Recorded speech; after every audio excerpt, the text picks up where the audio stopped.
Welcome to the Strong Life Coach podcast, where we speak life, coach life, write life, and lead life. Today, we're rejoined by the great Fernie Rizo. Fernie, welcome back to the podcast. Hey, thank you for having me here, Derek. It's always a pleasure. You know, you must have liked something about the last one because you came back. Hey, man, you're a good host. What can I say? You're a talented man. You know, even as a speaker, I always say it's one thing if somebody does something one time. You know, you could be really bad and do something once. But if you're asked to do it again, then I take a special little compliment in you coming back. And it is. You're a great host, and I appreciate you having me back. All right. So last time we covered your journey from the businessman, the man behind the motivation is kind of what I've been calling it. The man behind the motivation and the brand.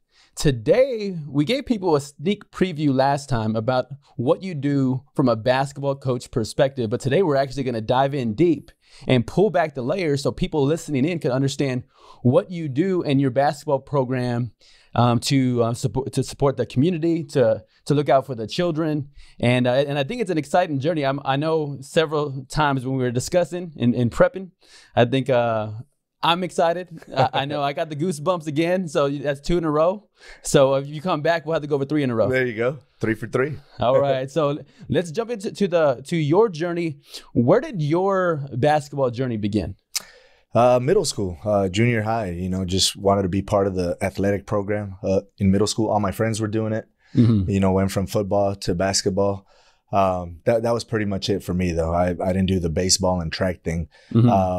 And freshman year, I actually did not make the cut. I mean, once I got to high school, that was pretty much it for me. So it was more of a 7th and 8th grade type deal for me.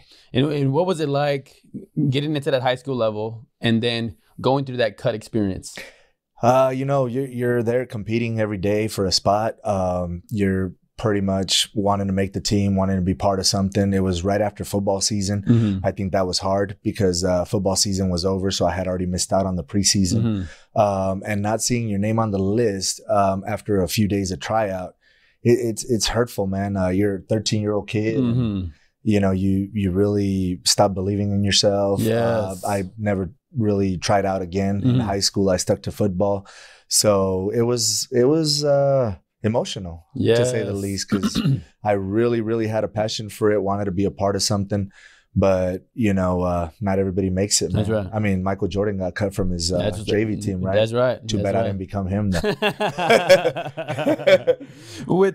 You hear like any great story, you see this obstacle or this trial that they have to overcome in order to get to the other side. When people look at the basketball program that you've established now, and back then, I don't know if they would put those two together of, okay, he had that experience being cut as a freshman, but then seeing the success you've had with your program in not even just in San Antonio, but San Antonio, El Paso, and now even nationally, it's impressive to see where you've come from.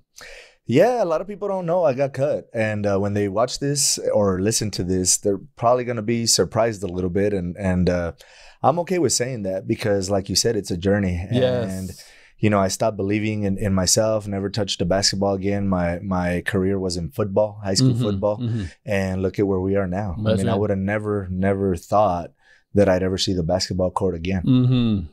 And I think anybody can relate to whether it's trying to get to be a part of the team and then not make it, or try to get a job and be turned down for, or trying to get a girl and that doesn't work out. Like it's a universal experience of rejection to go through. But even as a freshman, it has to be challenging to experience.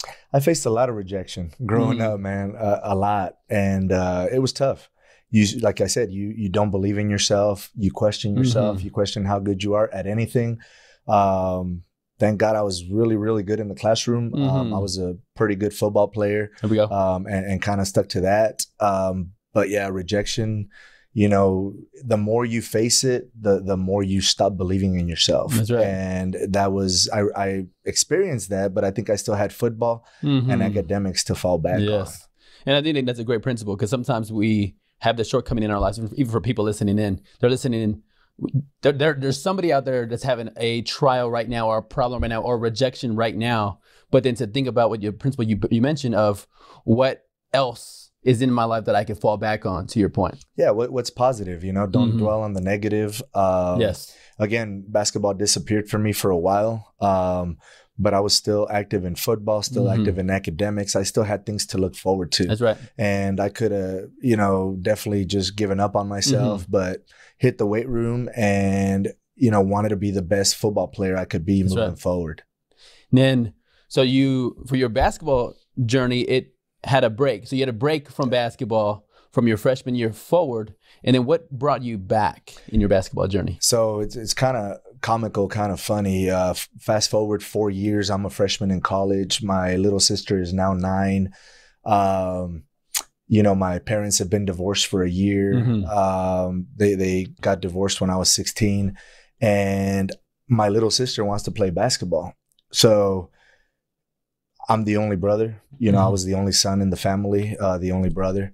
So I'm the one taking her to try out. And I took her to try out with this program called Cobra Warriors. And it was the neighborhood program. So it was really close to us. And it was her and 2 friends from her school. Actually, one friend from her school and another young lady. And it was a boys tryout. I didn't know that till we got there. But there was all these boys trying out and just these 3 girls, right? And I'm sitting on the bleachers and I'm like, yeah, I don't think she's going to make this team. You know, I mean, these boys were good.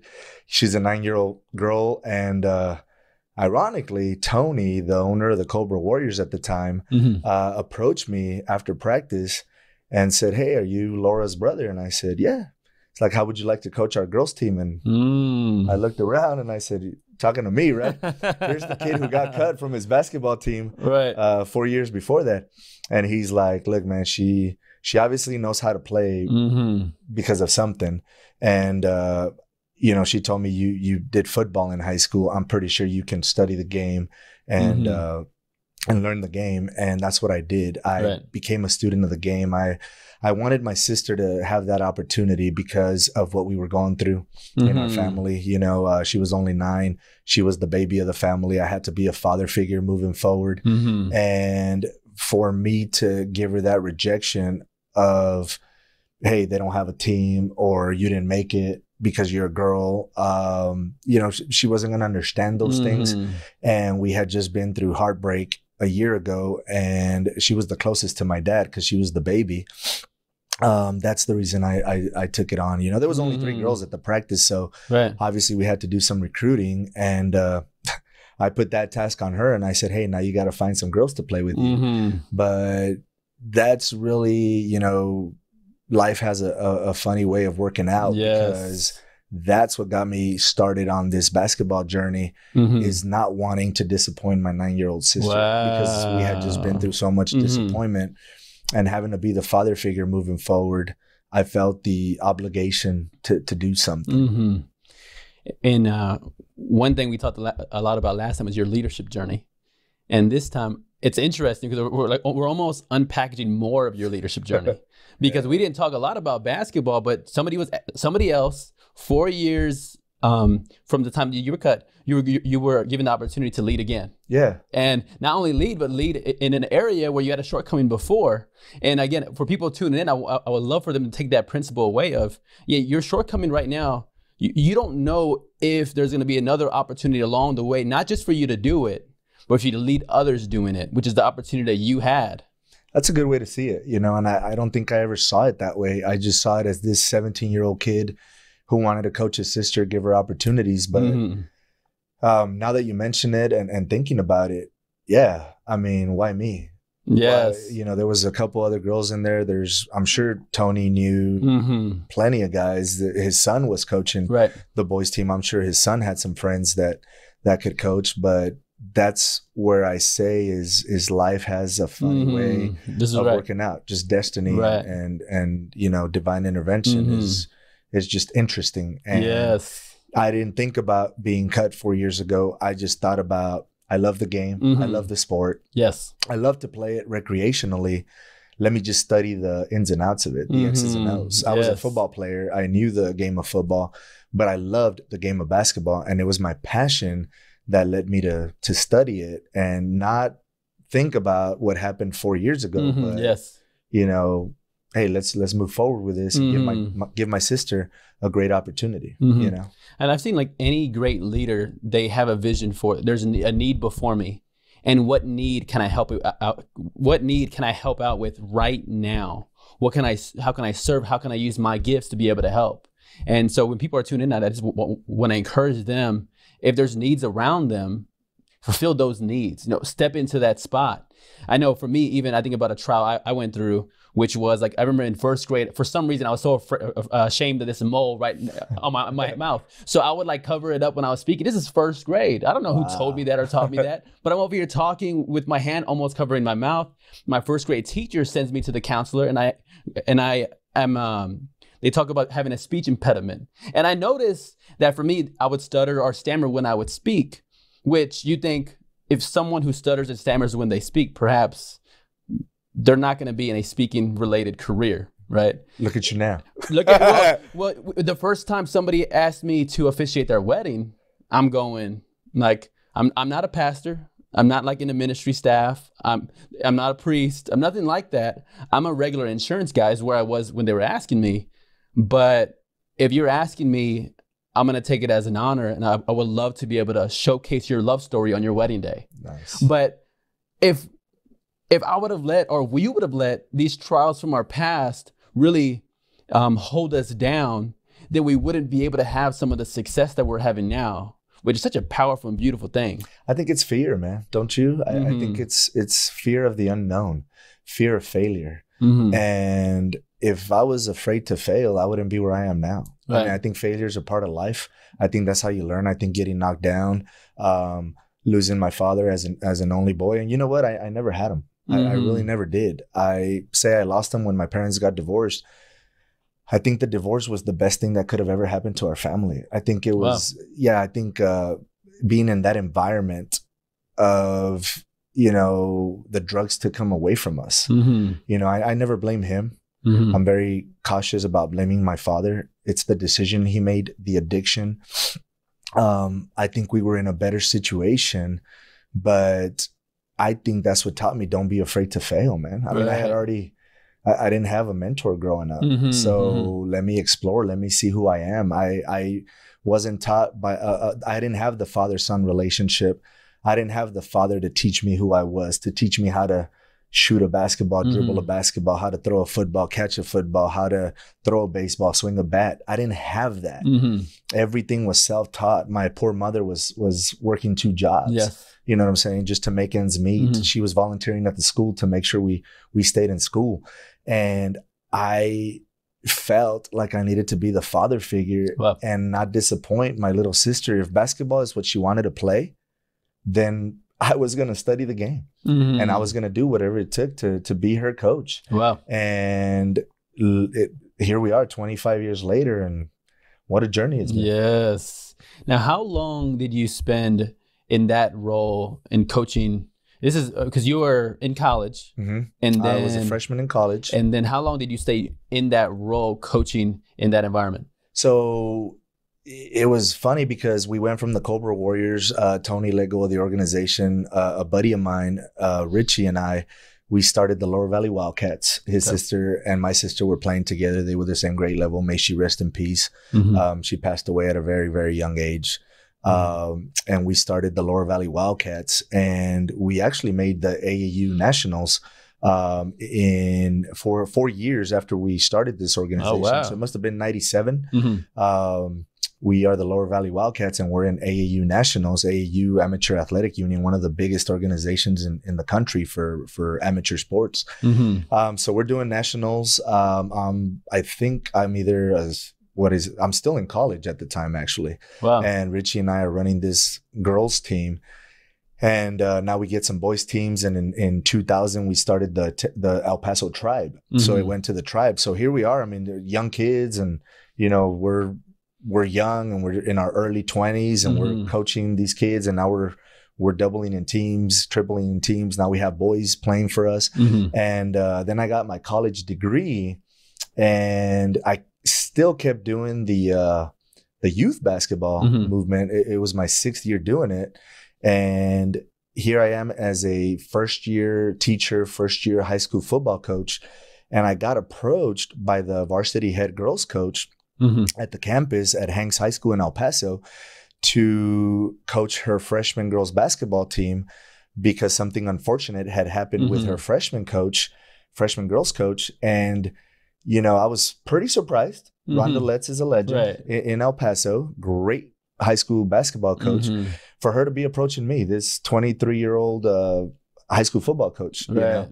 But she said that she had heard a lot of great things about my coaching skills as a youth basketball coach and coaching girls, and having coached my sister and her group, that she definitely wanted me to be part of her program. Wow. And that was just 6 years after I really started doing this, you know.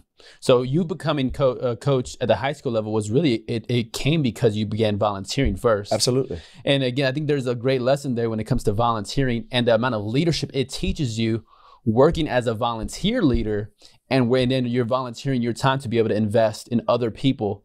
I would probably say the greatest, I mean, not the greatest, but when I was speaking it was a volunteer speaker, you know, I had an opportunity to go to the prison near to San Antonio, Texas. And so I feel like this is some great training. Nobody's paying me. I have a literally captive audience, you know, and they're forced to listen, you know, in some ways. But similar to your story, again, 6 years of just volunteering, giving your time, giving your energy, giving your focus, helping out this program, and then it led to an opportunity at the, and I don't want to say in a more official level, but it was a more maybe established with the high school. Of course. I mean, that's every educator. If you're a coach, you want to coach at the high school level, you know, and it came from me not even knowing that I was going to have that opportunity. I was coaching football at the time. My sister was about to graduate high school. She was a senior in high school.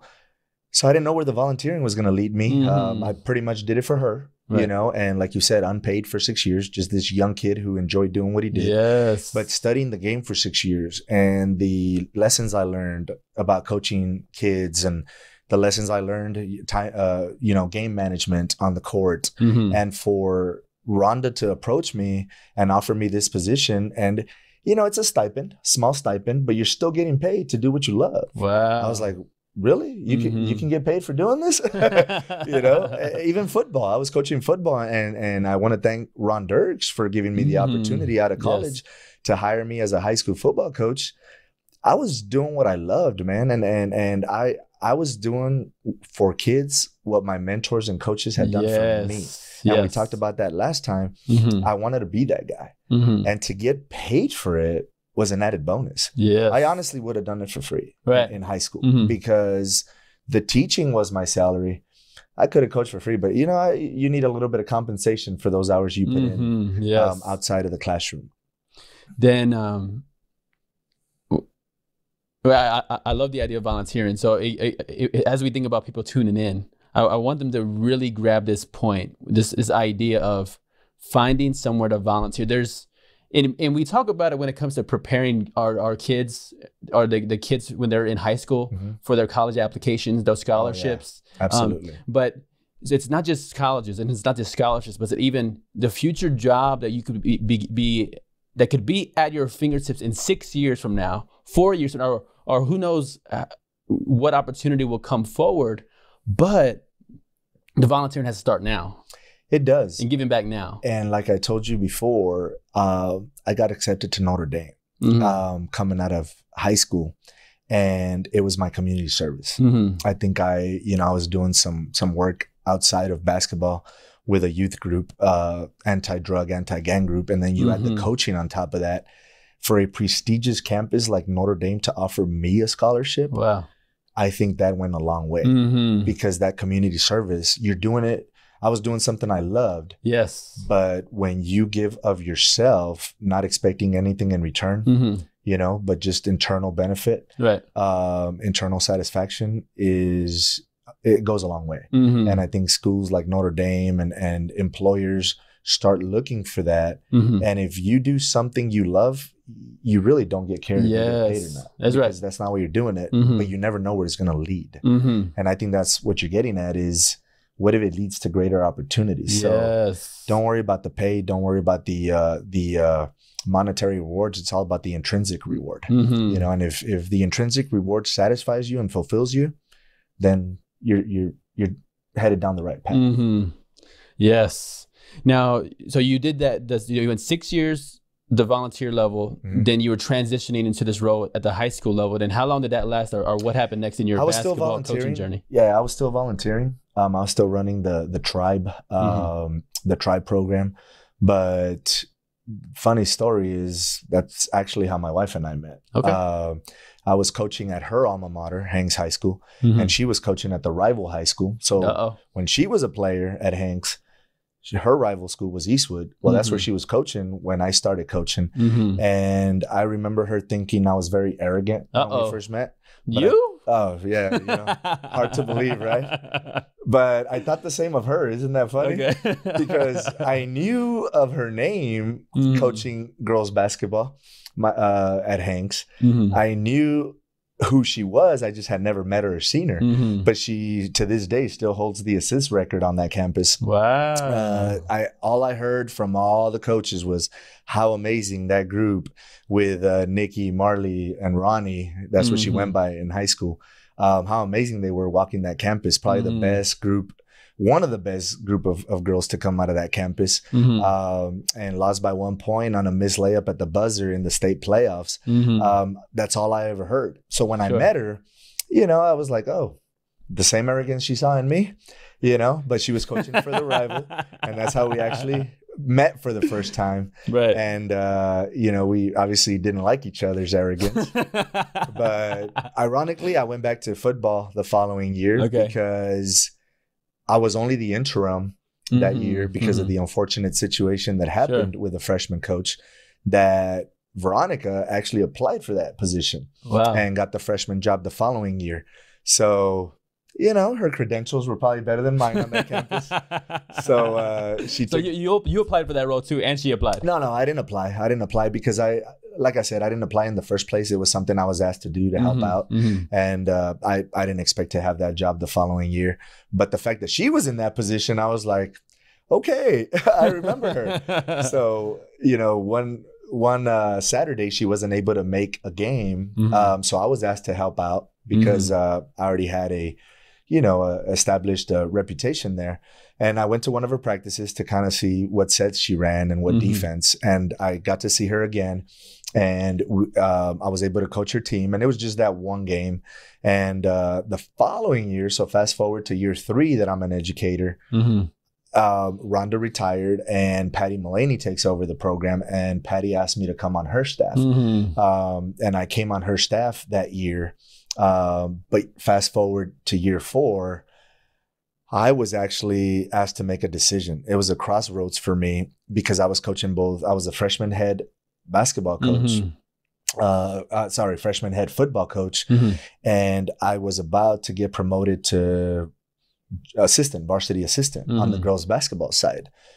But you can't kind of do both. I mean, if you're going to be a varsity assistant, you have to commit. You're the right hand for the head coach. So I came to a crossroads. You know, I had to give one up. I had to either give up basketball, give up football.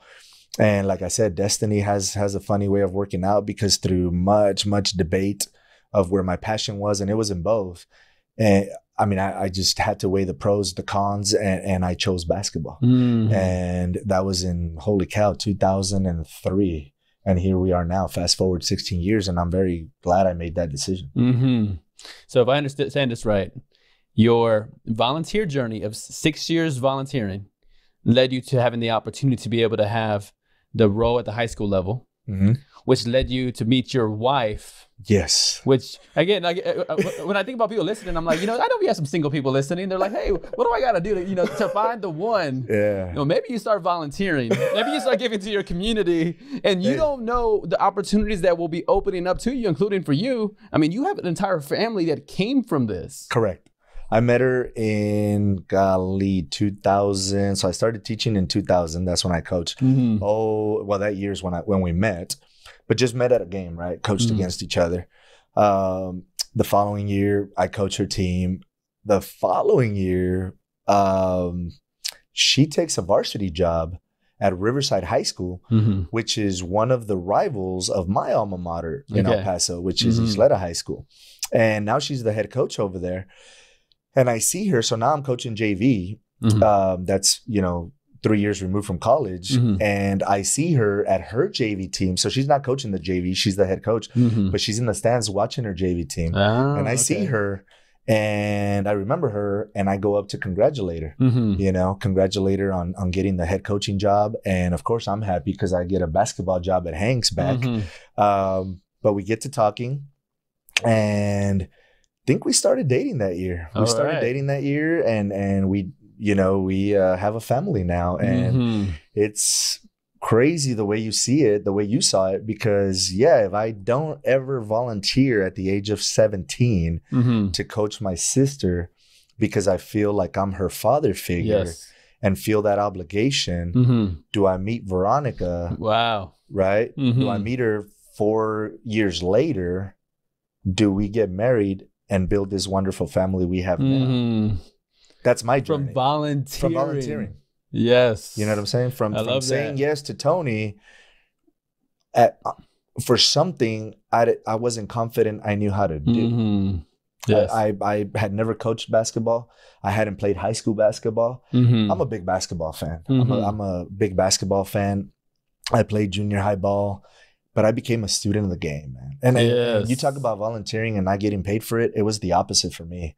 I was investing so much time studying the game because I wanted to be the best coach. I didn't want to get on the court, roll out a ball and let the girls play and not teach them the right way to play. Sure. And, I became passionate about the X's and O's of the game. And not only was I not getting paid, I was spending money on literature, on videos, on clinics, on coaching clinics. And I was a college student. So it was money I really didn't have, but look at where it led. And I think, like I said, destiny has a funny way of leading you to where you have to be. Sure. And I mean, in my business, from a speaking and coaching perspective, that's the question that comes back often enough is, what are you doing to invest in yourself? Yeah. Because you have that in your journey. You were taking steps to, how can I grow as a coach? How can I invest in myself? Who can I learn from? What clinics can I go to? And that's what I'm trying to help people with in my world, which is, how can you be in a growth environment where whether you're reading from people that can help you in your journey, whether you're watching them, whether you're around them, what can you do to put yourself in a growth environment? Because nobody's going to invest in yourself for you. We have to make that decision for ourselves. And I think you are a role model in that space. So you go from being the assistant varsity coach, and then what's next in that basketball coaching journey? So the head coaching position at my alma mater opens up in 2004. And, Veronica and I have been dating for a while. We're about to start a family. We've started a family, actually. And I'm about to go get my master's degree, but I put in for the job. Nothing like going back to my alma mater where most of my girls, my sister's team, where most of them played high school ball, right? Where I went to high school. So to go back to that gym where I had been cut at the age of 17, it was a crazy thought at the age of 13. I'm sorry. Sure. Crazy thought, but I put in for the job. I get it. Wow. I get the varsity head coaching job at my alma mater to take over a girls program that's been struggling for a few years. I believe in the last 2 years, it was less than 10 wins, more than 50 losses in the 2 years combined. It's a challenge, but again, man, I've never been one to back down from challenges. I've never been one to be afraid of failure. Yes. Never. And I took the challenge when I got the job. It was one of the best days of my life to go back home to my stomping grounds. Yes. To be the varsity girls coach. My group of girls that I started Cobra Warriors, Wildcats, and Tribe with had just graduated a few years before that. So, but to go back and share in that community and give back to the community, I didn't see it as a job. I saw it as giving back to where I was raised, to where I grew up, to the halls where, I was a successful football player and to teach with my mentors, the teachers who taught me, who were still on that campus. Right.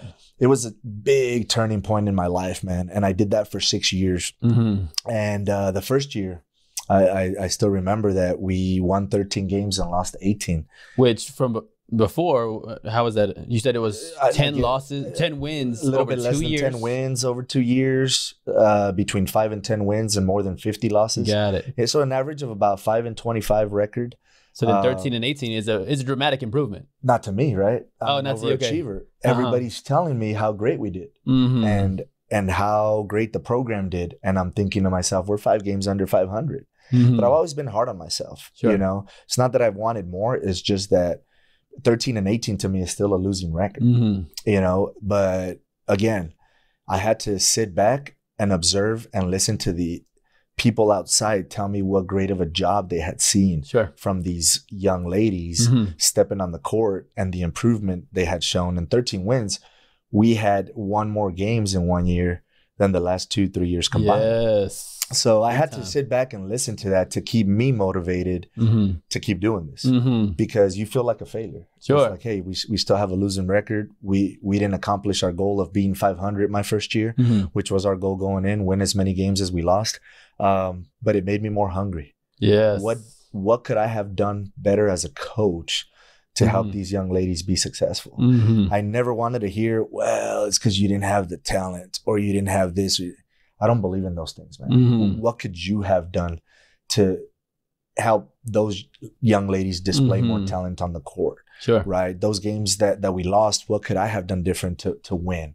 I've always been that guy, though. Don't blame it on anybody else. Yes. Blame it on yourself. Reflect on what you did, the job you've done, and go back to the drawing board. Right. You know, and the next year we did a lot better. We had a winning record, still missed the playoffs, finished 4th in our district. But at that time, in the early 2000s, UIL would only take the top 3, not the top 4.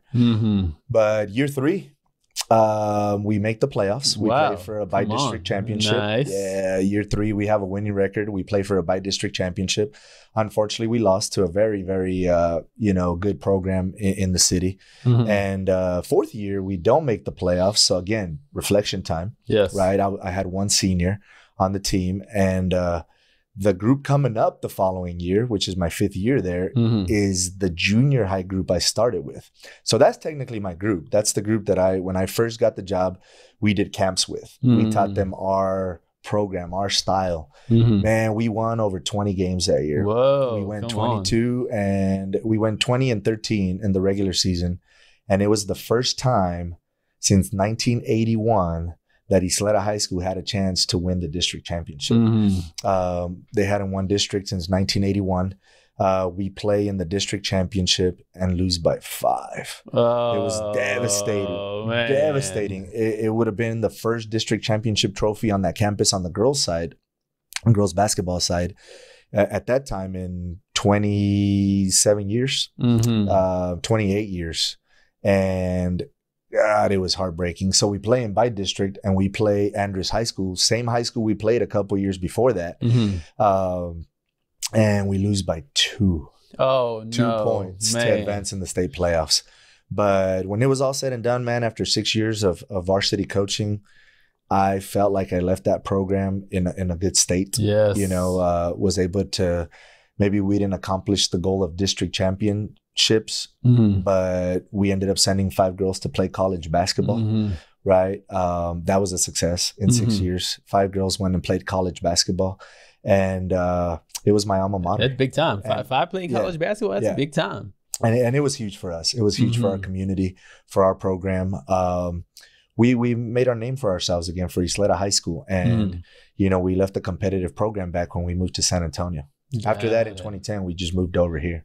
So you said, all right, I'm done with coaching. I'm going to focus on other things. Or what was your thought process in going from El Paso to San Antonio when it came to coaching? I got my master's degree in 2006 and I was still coaching. I coached for 4 more years. I got my master's because I knew I wanted to use it in the future. But I never really intended to use it until I knew that my time was done.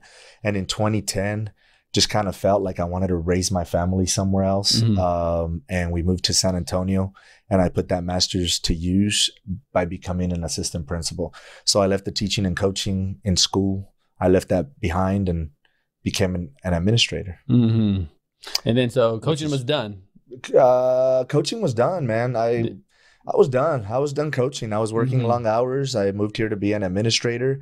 My daughter had gone through the El Paso tribe, so I didn't tell you that, but my wife actually coached my daughter on the El Paso tribe. So the El Paso tribe extended to my family now, and we left back a great group of young girls, fourth grade girls. My wife did as a head coach when we moved over here. So we were both done with coaching. It was time. Both of you stopped coaching. Oh yeah. It was time to raise our kids and stop coaching and put them on different teams. So, you know, my daughter gets on a basketball team locally. She gets on a soccer team locally.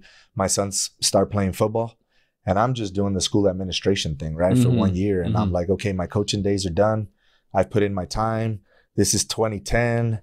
I mean, it's a long 16 years of volunteering. I think I was done of coaching. But the following year, I get asked by my son's football coach to help out. So we switched organizations because they went from flag football to now playing tackle. So we found an organization closer to home. And the director of the organization actually reaches out to me, finds out, you know, I was a high school football coach, reaches out to me to see if I want to coach. And I said, no, I don't. You know, I want to let my kids just play. I don't want to play for dad. I've been there, done that. Did that with my sister. We did that with our daughter. You know, it's time for our boys to just grow up, man. Just let dad be dad. You know, and you're still vice principal at this point. I'm a vice principal, you know. And there's probably not even a whole lot of time to.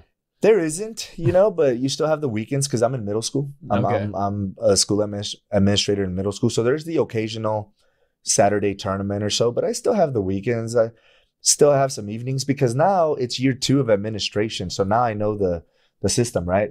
There was going to be a little bit of time, and he knew what I did, but he said, oh, all of us have jobs, you know, just whenever you can be an assistant. So he just wanted me to help out. He didn't need me to be there full time. So I said, no, still don't want to do it. Took my kids to a football camp, and he says, I need you on the staff and I need you. And I'm like, maybe I can get back into football. Mind you, I hadn't coached football since 2003. So now I'm 8 years removed from coaching football. And watching my kids at these football camps, my 2 boys, I'm like, I still love this sport, man. My passion's still there.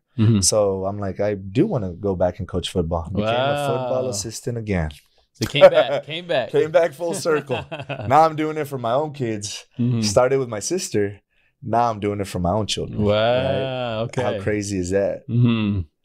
So you start coaching football again. Now, do you come back to basketball then, or what's that next step for you? I do. So I tell myself now to take over. So this organization that the Junior Jaguars that I'm coaching with, I volunteered to pretty much run the winter basketball program because of my experience. You know, he finds out what kind of experience I had coming in basketball. So he's gracious enough to allow me to be the quote unquote director of the winter basketball program. But that's it. Winter. Just let's do it from, you know, December to February. It's the break in between fall football and spring football. And I start coaching basketball and run the program. And we have a very successful recreational basketball program. And that's all it is. You know, my kids are 4 and 6 at the time. That's all I want to do is winter basketball. And we're coaching under the Junior Jaguars, and I'm just the guy that's just doing it for 3 months, and it's wonderful. Yes. We're just doing it as a break, you know, in between fall and spring football, which my little boy was doing, and in between fall football and spring baseball, which my older boy was doing. So to us, it was to keep them active, and I knew what I was doing. You know, I had experience in basketball that I start coaching again, and it's just fun at that point. I'm coaching 4, 5, 6, 7-year-olds. Like my passion comes back because it's teaching them the basics, how to dribble a ball, you know what I'm saying? Beef, you know, balance, eyes on the target, elbow, follow through. I mean, I'm teaching basic fundamentals to a bunch of kinder, first, second graders, you know, and my passion is reborn. Uh-oh. Yes. My passion is reborn. I like that. Yeah, my passion was reborn. I was like, this isn't bad. I think I could still do this and be an administrator at the same time. So it is volunteering once again? Oh, yeah. Yeah. So, absolutely. Okay. Again, you're getting these principles here of how do I get my passion to how do I have my passion born again? Be back into that volunteer role. Oh, yeah. And then using your gifts, because you clearly have the leadership gift, but then you're using that leadership gift to volunteer. And I think that's a principle for anybody listening in. That's a principle of what am I gifted in? For you, it's leadership. For me, it's speaking. Mm-hmm. It's how can I use that in the community to volunteer? And you'll see that passion revive. Yeah. And that's what happened. That's what happened. I realized I couldn't get away from it.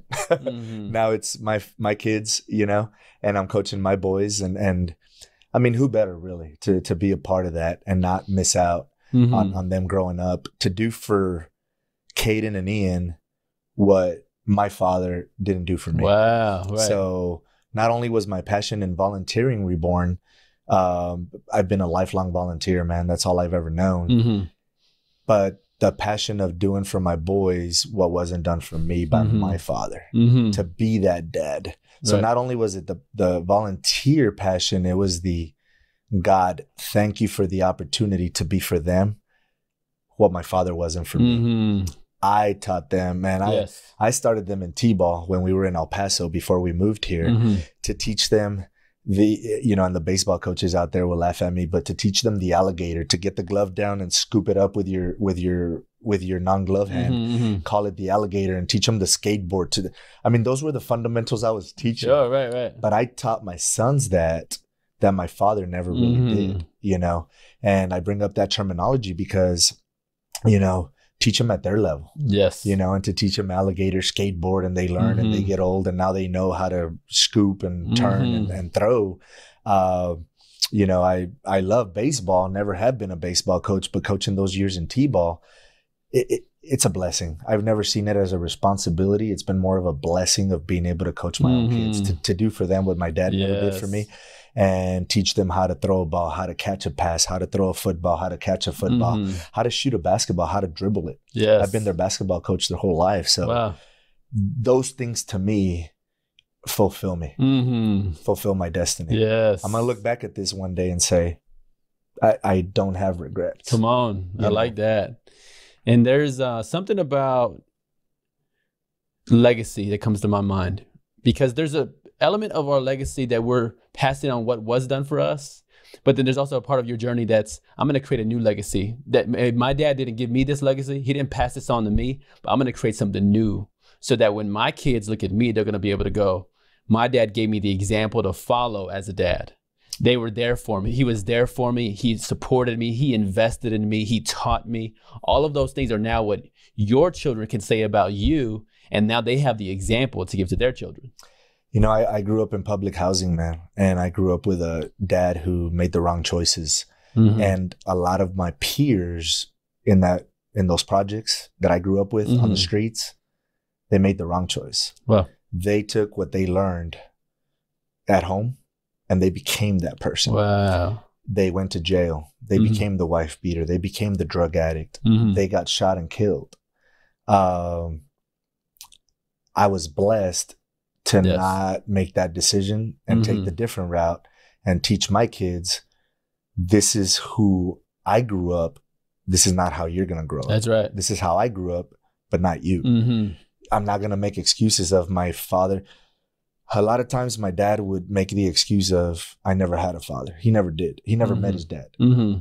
So why did you do that to me then? That's right. What gives you the right to do to me what was done to you? Right? So I broke the cycle. Yes. And a lot of times as humans, it's really tough for us to break the cycle. And I'm not judging anybody. It's the twists and turns that life gives us. Right. The opportunities I've told you that I've been given have been blessings. Somebody like Don Wooten in school or Tony at this basketball tryout saw something in me, my teachers, my coaches, that maybe they didn't see in my dad when he was growing up. Right. And they've blessed me. They've given me these blessings to a point where now I can be this person to my kids. Yes. But it's that cycle, man. It's the cycle that that a lot of people have a tough time breaking. But there's got to be one. You can't just keep making excuses. I'm part of this cycle. That's an excuse. Do something about it. Come on. You know? That's right. And it's a fighter's mentality, and you got to have it. You got to have it, and you're going to get your bumps and bruises, and it's the fear of failure. This is all I know. All I know is the drugs and the gangs and the wife beating and all these things. So that's who I'm going to be. Yes. Because that's all you know. Right. No, I'm going to try to be somebody else. And if I fail, like I got cut from my high school basketball team, it's okay. That's right. Right? Now let's find what's positive and let's pursue it. Yes. I heard this line that said that in life, you will either be someone's inspiration or someone's excuse. Yeah. And I believe every single person in around us, you know, whether they were older than us, they're either going to be, they could be an inspiration to us or an excuse. But who I want to be, you know, who I'm seeing you are an inspiration to people going, you had an excuse you could have used. Oh, well, that's the way my dad was. Yeah. So then I'm going to go ahead and follow that example. But going, no. There are some examples in our lives that are not to be followed. They're to be avoided. Yeah. And to be aware of which is it's a vital tool of discernment of going, this right here is not something I want to be like. I want to be different. And it's similar for mine. You know, I had a podcast. We talked about going through my dad's passing, which was a tough thing to go through. But truly, he wasn't really there anyway. And I always want to have respect for him and honor for him. But I also don't want to sugarcoat and make it seem like he was bigger or better than he was. Because there was many times he just wasn't there, period. Yeah. And you can't sugarcoat it. You know, I forgive my father. Exactly. I talk to him to this day. You know, I don't feel sorry for him.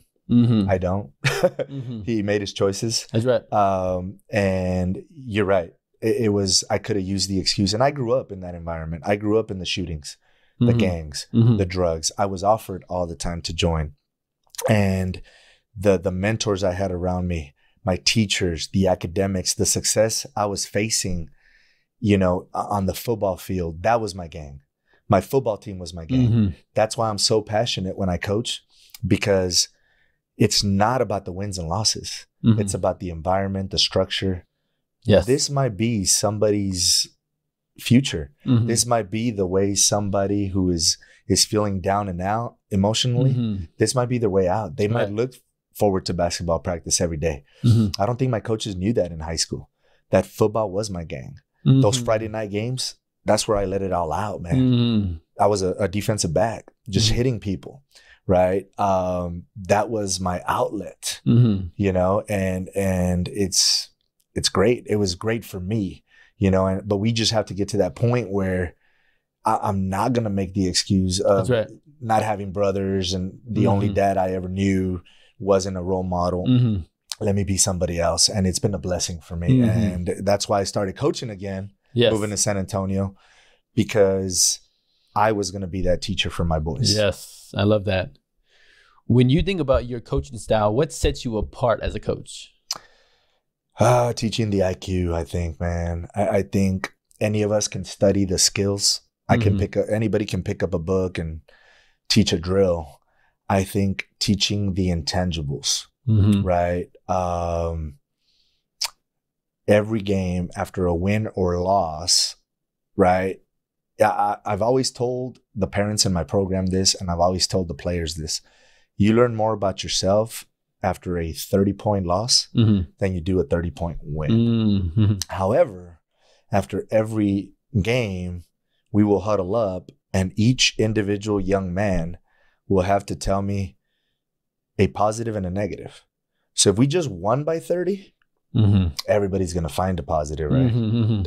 Coach, my passes were off the chain. Or, Coach, my putbacks, or God, the defense I played. Right. Those are easy. Those are going to take us 90 seconds to get through 12 kids, right? Sure. It's when I come around and say, what's your negative? And they look at me with a blank stare and I say, what do you have to work on? So yeah, we won by 30, but what during the game did you not do well? Yes. That you need to improve on. Yes. Because to me, it's a learning experience. Same thing with a loss.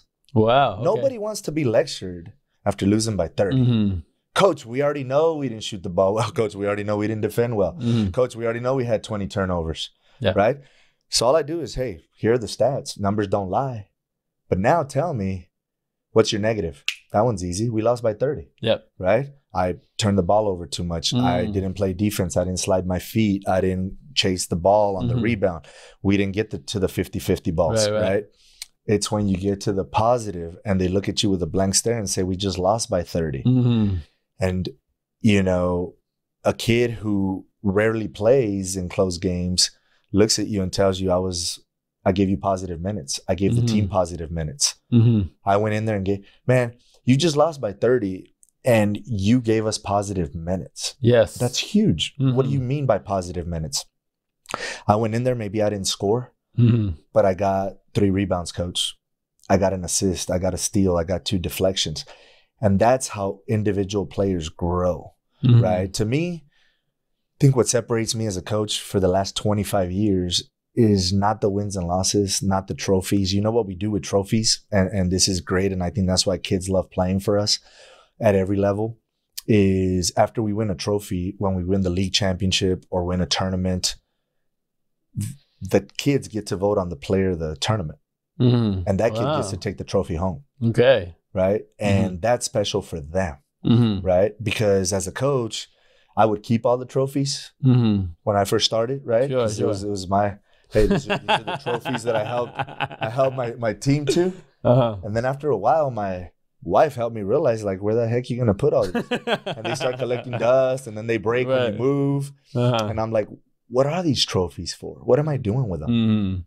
I've already known what I've done for these kids. Sure. Trophy says nothing, but it means a lot to that kid, man, to be the MVP at a young age, to know my team and my coach believes that the effort that I put out there was recognized. And they take these wonderful trophies home. So I think what separates me is I'm passionate, but I think every coach is, if not, you wouldn't be doing it.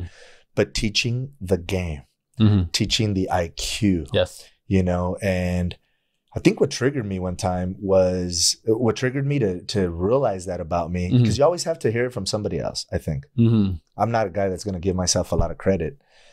My son, my 12-year-old, this year tried out for a pre-EYBL, EYBL being Elite Youth Basketball League. And this team was out of Arizona and they were playing in Los Angeles. And I took him to the tryout. They invited him to the first tournament in LA. We made the expense to go out there, and I get to be a dad for the first time in a long time. I'm sitting in the stands and I'm observing, right? And I'm watching my son play. And to me, he struggled, right? Because to me, what he's been taught, I expect him to go off and score and like create for himself, right? Create his own shot and, you know, move and cut. And ideally, you're like, oh, I've taught him all this, right? He didn't, you know, but he played a lot. So I'm like, okay, interesting. So I come back home and the head coach reaches out to me and says, hey, I want some feedback. What do you think? And I said, I think my son struggled, man. I don't know if he's ready for this level, right? To be traveling at this age. And he's like, I completely disagree. He's like, there's 4 kids out of the 10 that really impressed me. And let me be honest with you, coach, the 30-point scorers, the Dukes, Kentuckys, Louisvilles of the world, they already know who those are at the 6th grade, 7th grade, 8th grade level. Wow. He's like, your son, what was impressive is the minute he set foot on the basketball court to practice with us the first day, his IQ was off the charts for a kid his age. He knows how to play the game. And I'm like, well, that's great, because I've been his coach since he was 4.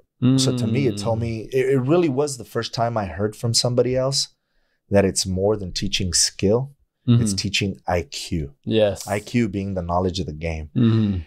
And not to pat myself on the back, but it told me, hey, that's just as important, because LeBron James needs a supporting cast to win the championship. That's right. Zion Williamson needs a supporting cast to be successful, right? And he said it. He said, the Zions of the world, there's one of those. Right? It's the supporting cast, the guys who are going to pass them the ball, rebound, score 6, 8, 10 points a game, right? And it led me back to my daughter, who's now playing college soccer, and my wife and I coaching her as she was growing up. And the reason her high school coach loved her, I mean, my daughter, man, Taylin would score 2-4 points. We were lucky if she averaged 4 points her senior year. but she was the ultimate lockdown defender. Ultimate. Started every game, played the majority of the minutes, because to her, it was, if I get a layup and a jump shot, that's an extra 4-6 points that I contributed to my team that helped us win, right? But my role on this team is to be the lockdown defender and guard the best player on the other team. Right. And I think that gets lost in translation, not just in basketball, in other sports, and in the work environment, and in organizations. Yes. What's my role? There's only one president. There's only one CEO. Right. There's only one vice president. Not only how do I get to that level, because ultimately you got to have goals, but how do I help that individual look good? If I can help that individual be successful and the company successful, people are going to notice me. Right. And they did. She made first team all district as a lockdown defender. Nice. And I think it gets lost in translation that as the kids get older, they need all the stats on the stat sheet. That's incorrect. Look at the NBA now. And it's not all about stats. It's about that, that, you know, player who can go out there and do the Bruce Bowens of the world. I have a lot of respect for Bruce Bowen, man. And if Bruce scored 10 points a game, it was great. But his job was to be the lockdown D guy, the 3-and-D guy. That's right. You know? And I admire him a lot because of that, because there's a lot of Bruce Bowens out there. You know what I'm saying? Yes. You hit so many great principles. I almost want to chop it all up. I know, again, you know this, but I'm gonna come back. I'm gonna come back to roles, because I think there's like something great to touch on. But I also loved what you said about the debrief you have after wins and losses. And we hear, like, even like the elite guys, they study game tape. There's like this reflection, or what can I have done to improve? But I love how you're capturing that principle and giving it to the youth with the teams you work with, and asking, and wins or losses, what's the positive, what's the negative? Because in a win, I can always get better. With the loss, there are great lessons, and there's still something good even in the worst of time. Those are life principles, right? They are. And, you know, we played a great team in Houston. We went to Houston a few months ago, and I took 2 rosters, man, both same age. Both teams got to play this team out of Houston, and one team lost by 30 and the other team lost by 55. And both times the owner of the other group, which rarely happens, came up to me and said what a great job these kids did. And if they stayed together, they were going to be very successful and do great things. He told you this? He told me this. Okay. Shaking hands, right? When we shake hands after the game, I stepped aside and I said, would you mind please sharing that with my boys? Because anytime you lose by 55 or 30, and it's because you just didn't have the size or the speed, or you're, I mean, let's face it, everything's about growth, right? Next time you play this team, so first time you play this team, you lost by 30. The goal next time should be to lose by less until you can beat them, right? Right. Not, hey, let's add a player to help us beat them. Let's get better ourselves to beat these guys. So for him to say that after beating you by that much, it told me, okay, he sees what I see. He sees the growth, the development, the IQ. Just the physical ability's not there yet, but that's going to come. I mean, these are kids, right? So he approached my huddle and spoke to the kids and told them the same thing he told me. That went a long way, because he did not have to do that. He didn't even have to tell me that.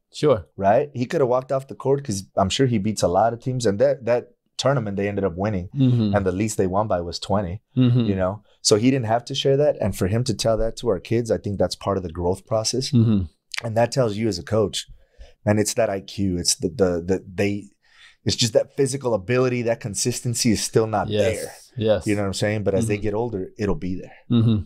But it speaks about you and your maturity and your security in self, in that you are willing to have the coach that just beat you give a word of encouragement and uplift your team. In any leader of a church or organization, they have guest speakers come in because there's something about a different perspective from a new voice, from a new person that will help the group to unlock potential like nothing else will. So there's something I think I respect that about you is you're like, you know, this message comes better from someone else, and I'm going to have someone else give this message, and it's going to go a long way. It happens to parents all the time, man. Yes. You know, I'm a father of 3, and you can tell your kid the same thing over and over. Right. And then tell the next kid the same thing you told that kid a year ago, over and over. And then tell your third kid. See where I'm getting with this, right? And until somebody, a coach or a teacher or a principal or an assistant principal or a parent of another kid tells your kid the same exact darn things you've been saying for years, and it clicks, and you and your wife look at each other like, isn't that what we've been saying? I think the same thing. That's why I don't mind, because it's like raising kids, right? Coaching is you're a mentor. You're a father figure in some ways, right? It's the same thing. You have been coaching these kids for so long, they may tune you out. So let's let a new voice come in. And you talk, man, it's not about me. It's about these kids. That's right. You know, and if the minute he said that, I said, can you please? I mean, do you not mind coming and sharing that? Because I think I get tired of saying it. They get tired of hearing it. Coach, we just lost by 30. Stop patronizing us. I'm not patronizing you. Believe. Yes. It's a process. It's not about the trophies and the wins and losses. Nobody is going to ask on a college resume, and no Division I coach is going to say, how did you do in that 7th grade local tournament that you played when you were 13? Right. I seriously doubt it. The coaches that are recruiting these kids already know their statistics. That's why they're getting recruited. Right. They want to know about the character, the growth, the perseverance. How is this kid off the court? How does this kid deal with adversity? And I think when you let a different voice come in and say the same exact things you've been saying, they're like, okay, coach is maybe right. You know? So yeah, I mean, that was a big moment for me, man. And it's just like parenthood. It's like you always need that outside voice to tell your kid the same thing you've been preaching, because they're going to listen to somebody else. I love everything you're saying. And I think one principle, to circle back, right, to even the debrief. I'm a huge fan of the debrief. My wife and I are big fans of the debrief. We're gonna double date, or we'll go have time with a friend, and we'll debrief afterward. Like, hey, how was that? Like and we'll have some great reflection time. But for people professionally, I think it's a great thing for them to have this time, whether it was a great victory or a great loss in their life, to learn the most you can from it, to maximize the experience. If I lose, I want to maximize my loss. If I win, I want to maximize my win. You know, I'll go back and listen to this podcast, and I'm going to go, how can I have done better as a host? How can I have showcased you? What questions could I have asked? How can I improve? And I hope to be having that mentality for the rest of my life, of whether it was a great one or it wasn't a great one. I want to learn the most I possibly can from the experience. And that's going back to what separates me, what makes me different. That's it. Because as a business owner, right, if I lose a client for whatever outside circumstance, I used to take it personal. Very personal. I thought they were leaving me because of me. I always asked them, what could our agency have done better to keep your business? Your business is very valuable to us. Because also, what if that client circles back around? And I'm trying to teach these kids the same thing, is don't take failure as the end all be all. Learn from it. Yes. So that you can be better next time. That's right. You know? And even in man, I've heard this from kids who don't get a lot of playing time sometimes. And we try to get every kid. This is it's a grassroots program. So we try to get kids in there. But there's a tight game, maybe a 2-point game, where a kid might have not played a lot, not enough in their eyes. And their positive is, I was a great teammate. Wow. When my teammates were coming off during timeouts, I was the first one up shaking their hands. Yes. During our run, the run that we made in the second half, I was up. And, you know, I had to teach them that, because a couple years ago, you know, you go around the huddle and it becomes very uncomfortable as a coach when you're talking about what's your positive and you're about to come upon a kid you didn't put in the game at all. At all. And the team would kind of dead silent, right? Coach didn't put him in. Why is he asking him about his positive? So I had to teach them being a great teammate is just as important as contributing to the cause. Yes. Right? Yes. You learn more from watching your position, who's in front of you, who's playing your position, sit, be a spectator, and learn the skills, learn why that kid's playing ahead of you, and be a great teammate. Yes. And I think that's a lesson. It's not about the wins and losses, man. If these kids go play at the next level, great. If not, what kind of citizens am I developing? What kind of being a business owner, to me, I'm very passionate too about building the workforce of tomorrow. And I think if you learn at a young age, okay, I'm the assistant to the assistant, but what is my role to the assistant to help the vice president get this company to where it needs to be? Because now a lot of the workforce is, well, if I don't move up within 6 months, I'm leaving the company. Wow. Well, it might take longer than 6 months. And let's reflect on, and a lot of people don't take critique well at work, right? Bosses are afraid to coach employees because of grievances, right? And to me, if we teach them at a young age, hey, maybe you didn't get in the game. Maybe you made mistakes, but let's learn from that for the next time. And let's teach you a different aspect of being part of a team. Because not everything, we only have one point guard on the court at the same time. Right. So as the third string point guard, what is your positive in that game? And now kids know that if I get to you and you only played for 30 seconds, either give me the best positive that you can think of in those 30 seconds or in the time you sat on the bench. Wow. Okay. I think a lot there to unpack. I think you captured about roles earlier, but you kind of came back to that. And I think it's just a great thing for us to always learn. In my world, as a speaker, I try to tell people, I try to help people that same principle, because we all have different functions and gifts and strengths. And my strength isn't your strength, your strength isn't my strength. And that's okay and that's good. But as opposed to trying to compete with one another, how can we complete one another collectively? And so it helps where, and I'm grateful for the opportunities I get to be able to speak publicly often. But for that event, there's only one speaker, so we can't all be the speaker all the time. And many events I go to that I'm not the speaker, and I'm simply listening and learning from the person who's there. And I'm asking myself, how can I use some of what they're doing to add to my game of speaking? But that's the same thing you're teaching the kids, is maybe you're not in the game right now, and it's okay. But what can you learn from what's being done on the court and add that to your game? And that's what's helped me be successful. So I'm just relaying to them, man, what I've learned in the last, I can't tell you how old I am, from the last X number of years, right? What is it that I've learned? And I want to pass that on to these kids, besides the X's and O's and teaching them how to play, the intangibles, the IQ, the being a good teammate, so that you are the best employee. And you said it, roles. And it's impressive, right? Where you're successful, you're going to do great things. But right now hey, let me learn from why did they get the gig and I didn't? Exactly. What can I learn from this? And I don't claim to be the best insurance agent. So what can I learn from other insurance agents that are going to help me get to where I need to be ultimately, right? In my business. What challenges have you faced with the parents?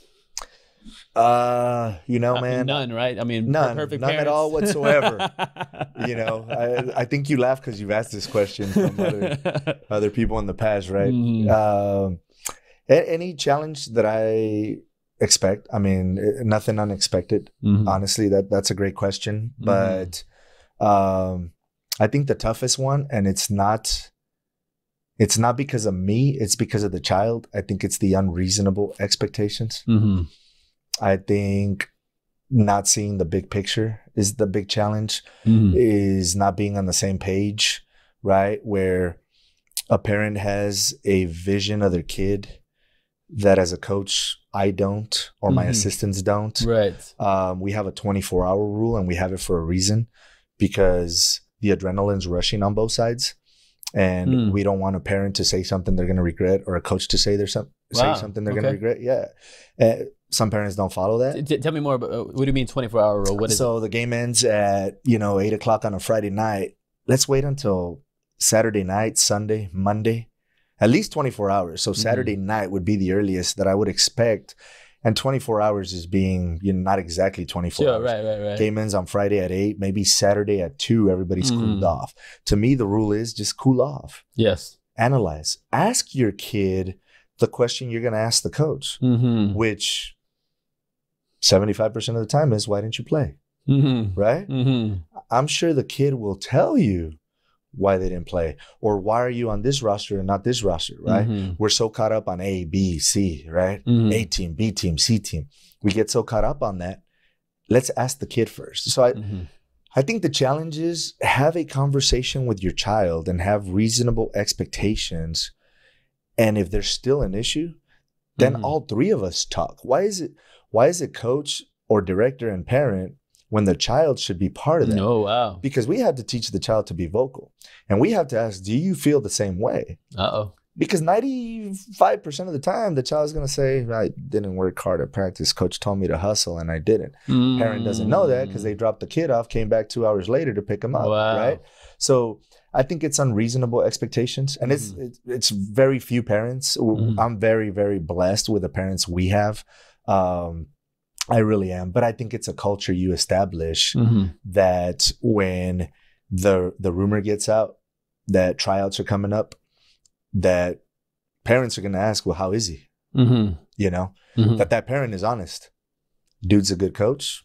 If your kid does what he's supposed to do and we support the program, your kid's going to be fine. And he's going to learn the game of basketball. Sure. We have to be on the same page. And I think that's the challenge. The challenge is when a parent is on a different page, sometimes even a different chapter, man. If a parent is on a different chapter than the director or coach of the team or organization, what are we doing to that child? I think that child, they're not going to be successful. We're setting them up for failure, right? Because who are they going to side with? The people they live with, right?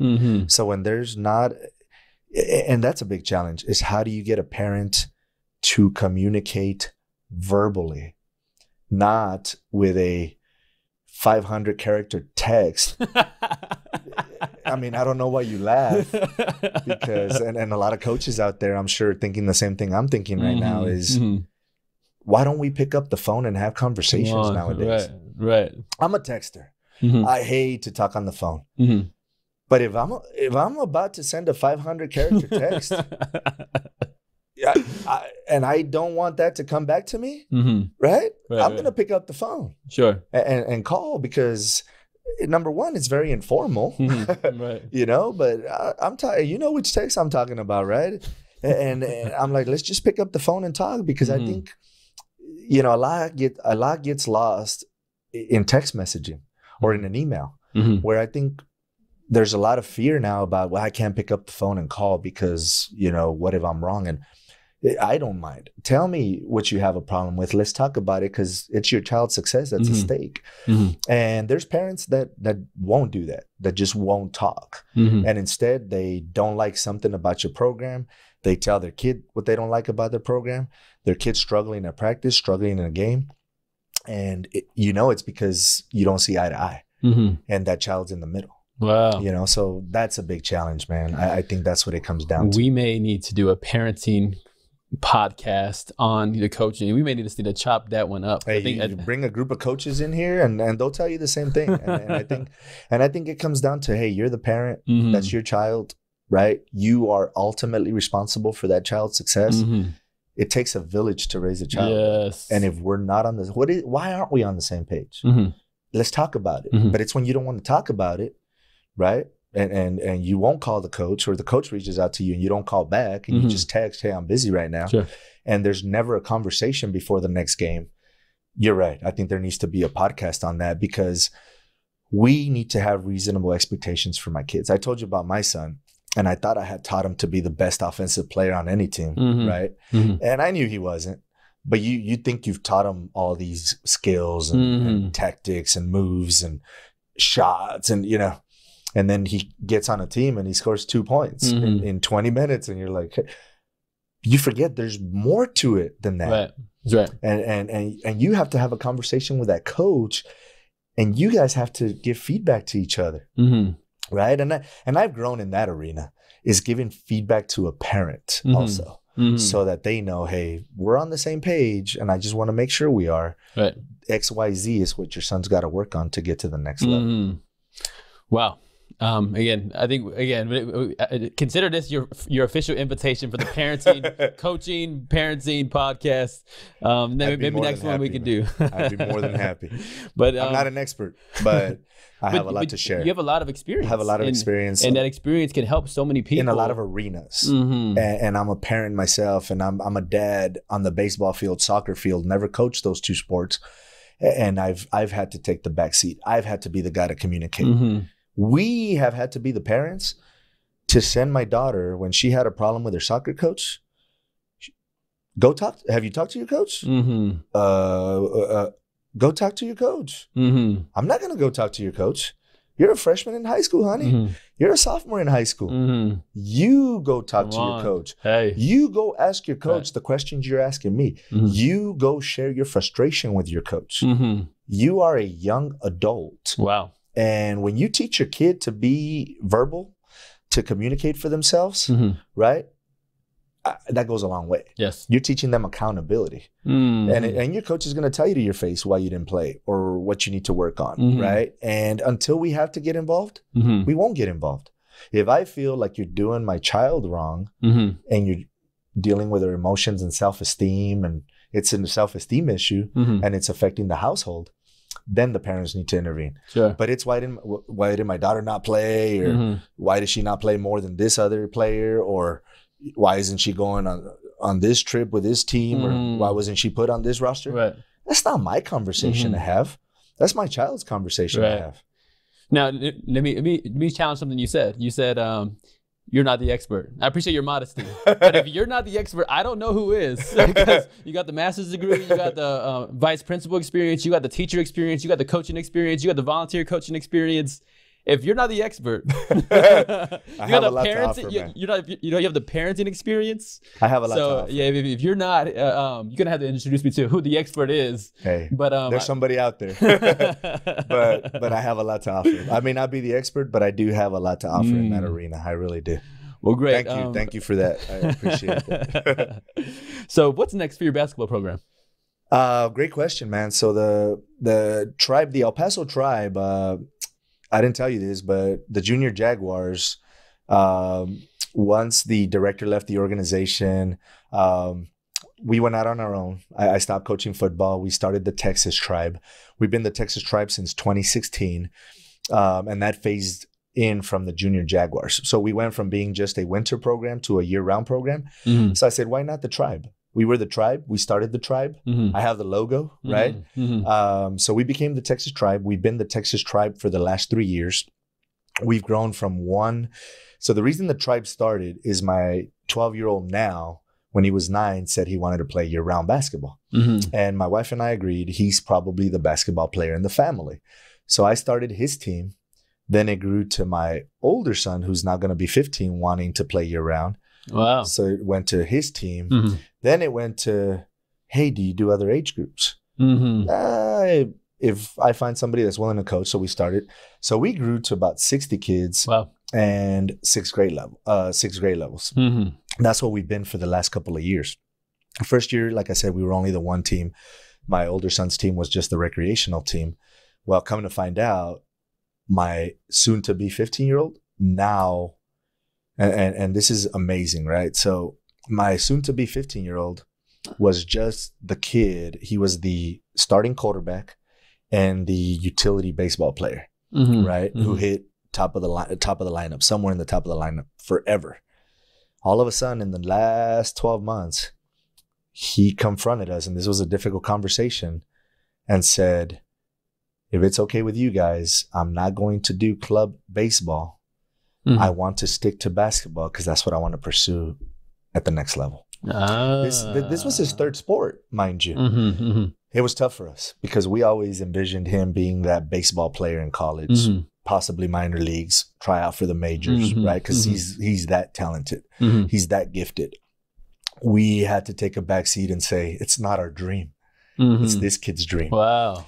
So now, his age group, wow, that's a big commitment, right? Because now this kid wants to play at the next level. So now I got 2 sons in the program that want to play at the next level, which is amazing. So we go all the way from 2nd and 3rd grade all the way up to incoming 9th grade at this point. But I don't know, man. I woke up one day and these kids are getting older, and there's just so much I can do.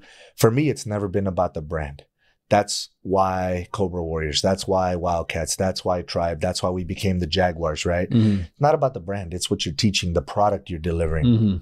So I reached out to Jeff Webster in Dallas. He is the owner of Nike ProSkills, Mm-hmm. former college basketball player at Oklahoma. Mm-hmm. Great stats, averaged 18 points, 6 rebounds a game as a Sooner. Got Mhm. drafted in the second round in Oh, 94 wow. by the Miami Heat in Mhm. the NBA. Played professional basketball overseas for a while. After 10 years of doing that, he had a daughter. He decided to come back home to the States. Mm-hmm. He started a program called ProSkills back in 2002, and he started it as a training program, Mm-hmm. right? And the name ProSkills comes from he was a professional basketball player, Mhm. and he was doing skills training. Right. So ProSkills came about, and it evolved and morphed into this Nike contracted EYBL program, Mm-hmm. Mm-hmm. Elite Youth Basketball League. So there's only 40 programs in the country Whoa. that are officially Mhm. recognized Mhm. as Nike EYBL teams Mhm. because they have a contract with Got it. Nike. ProSkills is one of the 40 One of the four. and only one of 4 in Texas. So, you know, I know Coach Roy Jones in Austin, Mm-hmm. who him and I had done some work together with another organization. And I reached out to Roy and I talked to him about his venture because he became ProSkills in Austin. He started the chapter of ProSkills in Austin. And he got me in touch with Jeff Webster. And I've been talking to Jeff. And in talking to Jeff, he has accepted the Texas Tribe. We're going to phase it out Mm-hmm. over the next several months. And we're going to phase in the San Antonio chapter of Nike ProSkills. Mm-hmm. What does that mean for our kids Mm-hmm. is a lot of things, man. Mm-hmm. I mean, Jeff's network across the globe, just having played professionally, Mm-hmm. having been a Division I basketball player. He's been around since 2002. The actual Nike ProSkills team program, the EYBL program, has been a part of it for about 9 to 13. In that time frame, he has sent over 200 kids to to college to play college basketball at all levels, not just Division I. Wow. 200? 200. Over 200 Over 200 opportunities to play college basketball from the product from his program. Yes. So he has the success that gives you the confidence to want to align with what he's doing. Exactly.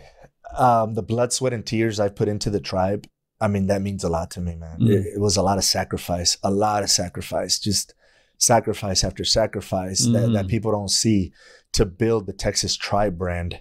That is not easy for me to phase it out. What's your biggest motivation for doing that? Like, why would you give up a brand that you worked so hard for?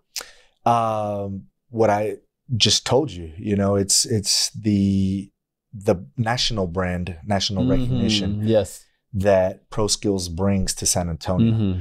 It's no longer the Texas Tribe from North Central San Antonio. Mm-hmm. It's Nike ProSkills chapter, San Antonio chapter, affiliated with the Dallas chapter. And, you know, man, it's a grassroots level program. Mm-hmm. And Jeff's goal, Roy's goal, my goal is to take over Texas. And we're not perfect. Mm-hmm. We're not perfect. Sure. Right? But to have been chosen as the organization to evolve into the chapter of ProSkills here in San Antonio that has a great national recognition, national brand. Micah Peavy, who's a former San Antonio student athlete, he's in Dallas now. He plays for ProSkills. One of 32 kids invited to this Nike Elite Camp in California. That's where he's at now. I mean, Micah's going to do some great things, man. And he's a San Antonio product, you know, and there's a lot of San Antonio products that have come through the EYBL circuit. And just to be able to provide those opportunities, because if I hold on to the tribe, it's about me. It's about my brand. It's about me. It's about Fernie, Rizo. It's about the Texas Tribe, the maroon and black, right? Our colors.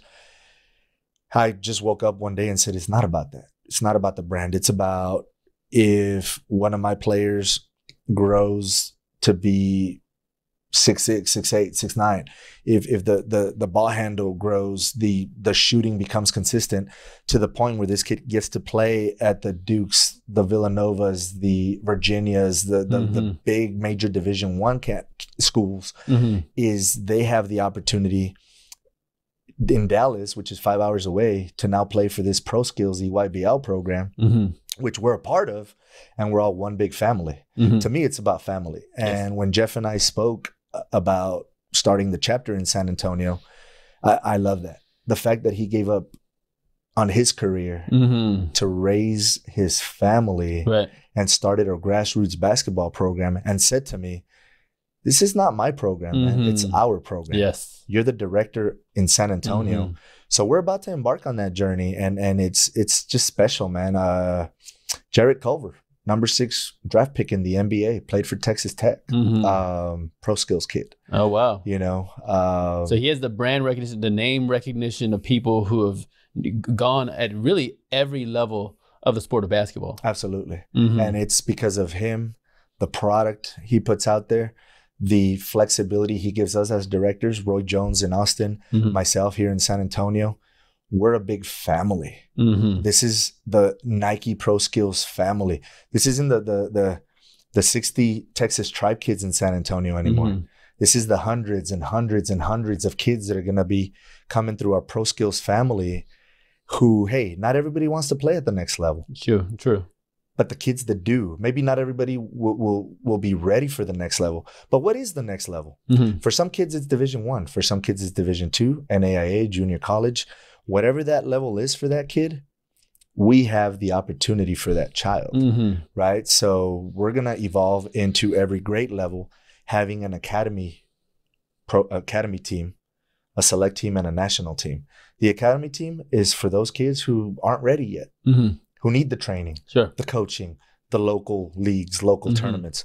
Our select teams are going to be regional, right? We're going to do Austin. We're going to do Houston, right? We're going to play locally, right? We're going to do tournament teams. Then you get to the national team. Now you're playing nationally. You're going to Las Vegas. You're going to the big tournaments across the country. And those are the opportunities with this brand that's coming to San Antonio.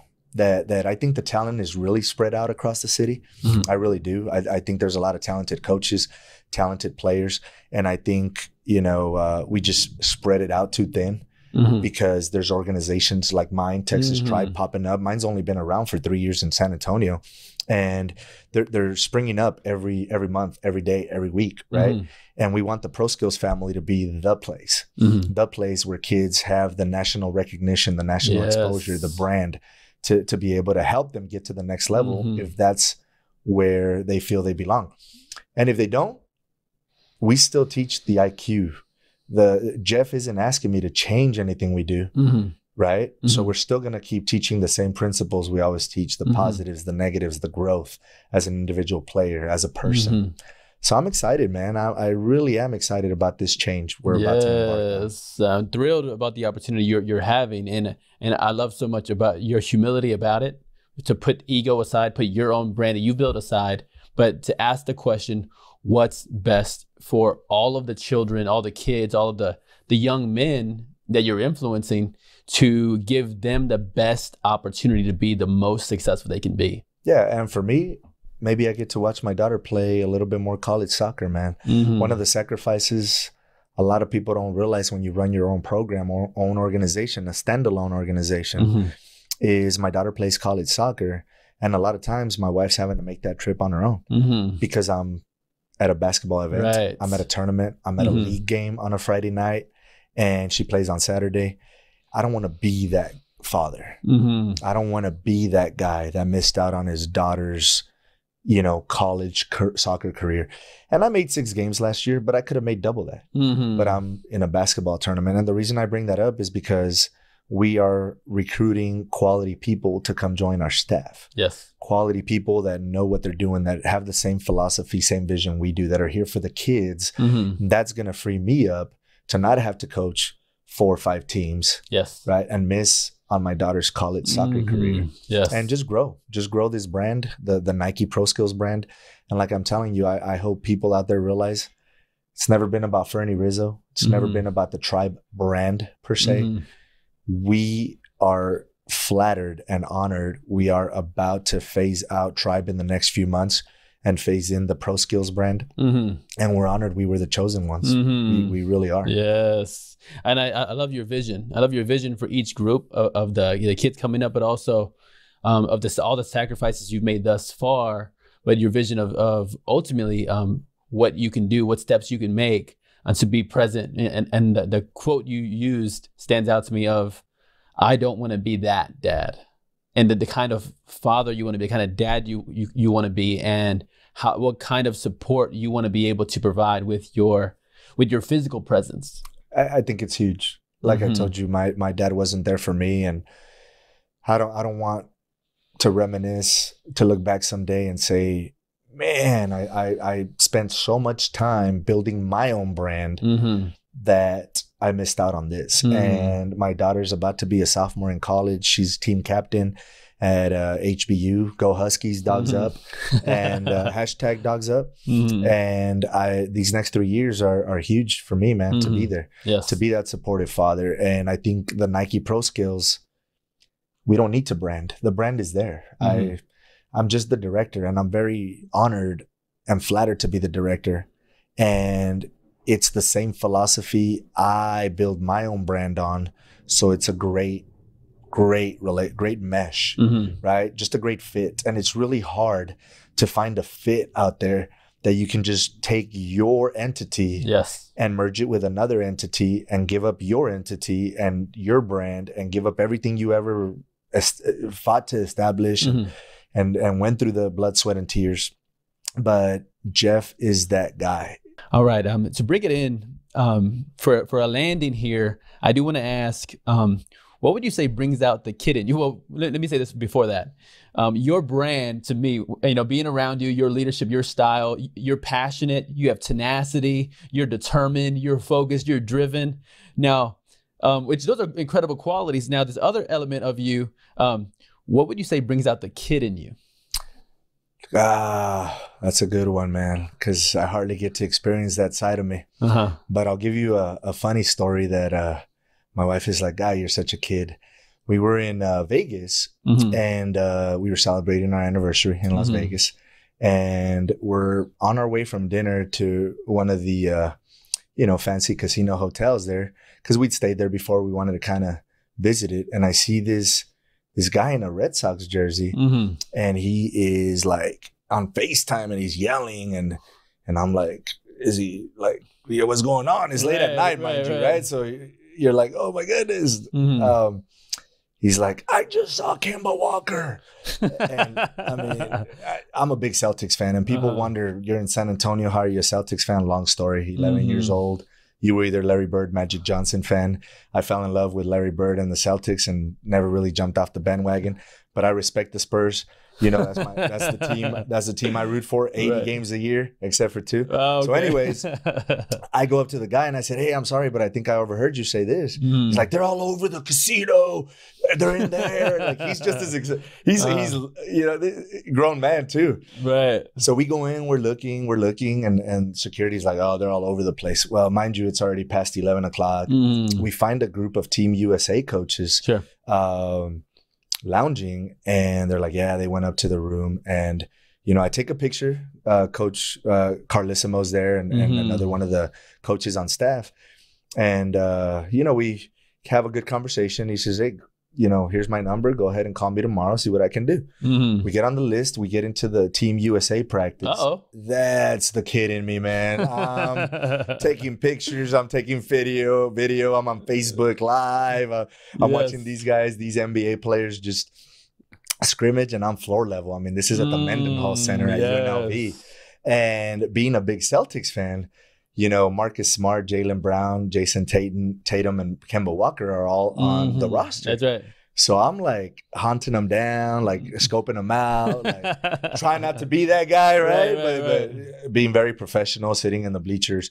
Rick Carlisle comes in, and Tom Thibodeau, and Steve Clifford, and you got Coach Larinaga from the Celtics assistant coach, and you got Mike Fratello, and so they're sitting on the same bleachers I am. So I'm like, okay, I can't like go crazy and like start taking pictures. Right. But I was a kid, man. I packed a old Boston Celtics shirt I had that I had taken on the trip to just kind of have.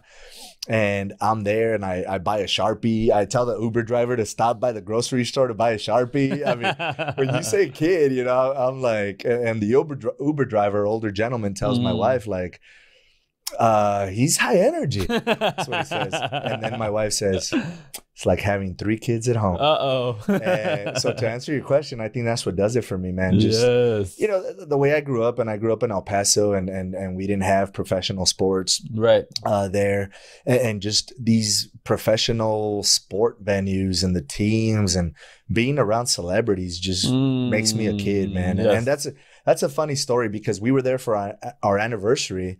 We didn't have an agenda, but how blessed am I to have a wife that's willing to sit with you? We went Monday and Tuesday, 3 hours a day in the gym.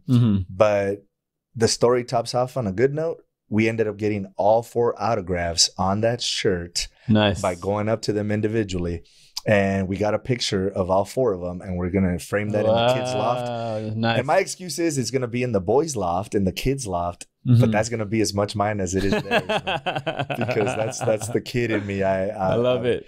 And any sports team that I'm a fan of, and Coach Pop, you know, Coach Pop was there, and we saw him up close, court level.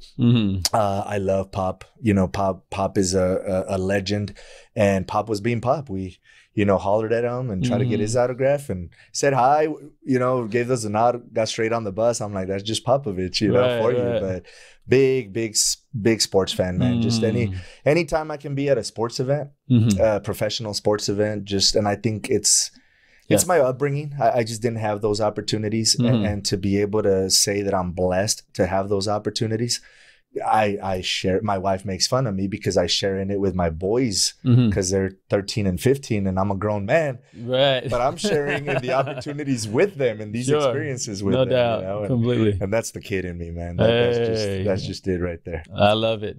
Well, 1, thank you again for coming back to the show.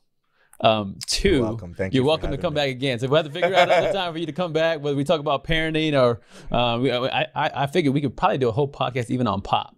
Hey, we can. But we'll have to figure it out. But again, thank you for joining the show. Of course, this is the Strong Life Coach podcast with Fernie Rizo. We speak life, coach life, write life, and lead life. Have a great one. Thank you, Derek. Appreciate your time, man. Appreciate you.